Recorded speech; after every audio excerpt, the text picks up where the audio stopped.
Good evening and welcome to the WJTS News for Tuesday, January 24th, 2023.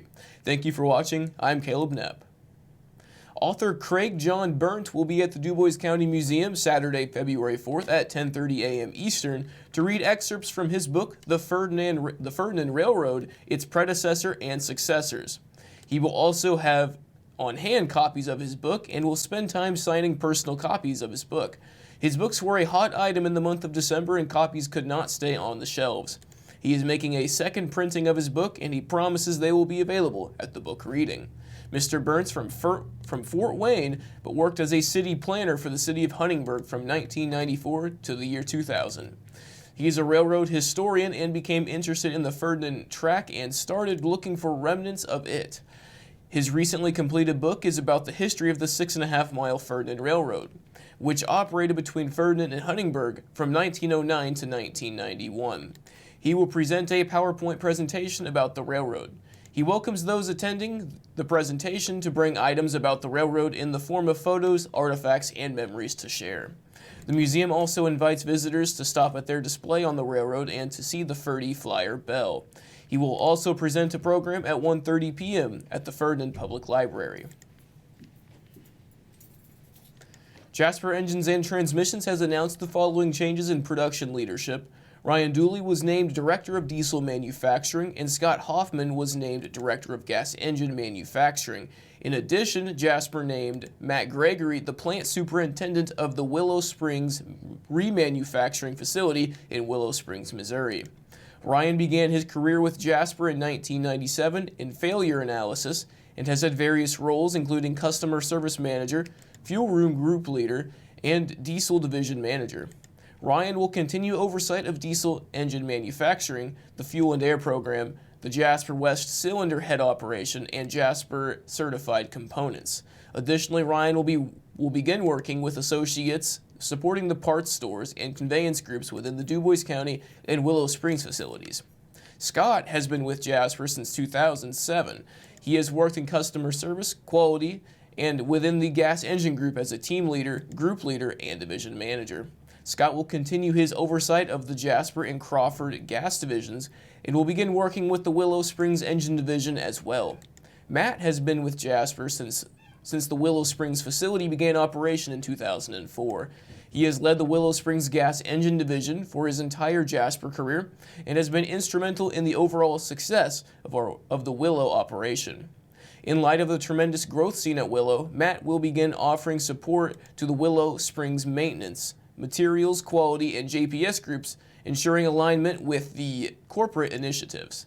He will also continue to be active in the most recent building expansion, the renovation and improvement of the existing facility, and the development of the future leaders of the Willow manufacturing operation. The St. Anthony Conservation Club is holding their 3D shoot of 2023 this Sunday, January 28th. The shoot will start at 8 a.m. and run until noon. Sandwiches and refreshments will be available, so join us this Sunday at the St. Anthony Conservation Club located in St. Anthony. The St. Meinrad Legion will be having a dine and dance event on February 18th. Meals will be served at 5 p.m. Central for $20 per person, and dance will start after the meal. The meal will include fried chicken, roast beef and gravy, mashed potatoes, green beans, slaw, and dessert. Music will be provided by the Sweetwater Band, and reservations will be required. To make reservations, you can call 812-357-5583 or 812-357-7834. The Indy Arts Council is seeking a part-time one-year public art administration apprentice in connection with Indianapolis's hosting of the NBA All-Star Game in February of 2024. This apprenticeship is an excellent opportunity to learn and practice public art project management skills and participate in the excitement of an international-level sports hosting event. The apprentice will work with Julia Moore, the Director of Public Art, and will help manage Hoosier Historia, a statewide public art project that will create 24 landmark sculptures featuring artist-designed Indiana basketball stories. Responsibilities will include artist correspondence, budget and paperwork tracking, and other administrative tasks. This will run from March 2023 through February of 2024. There is a stipend of $10,000, which approximately is $25 an hour, for 2 half-days per week for 1 whole year.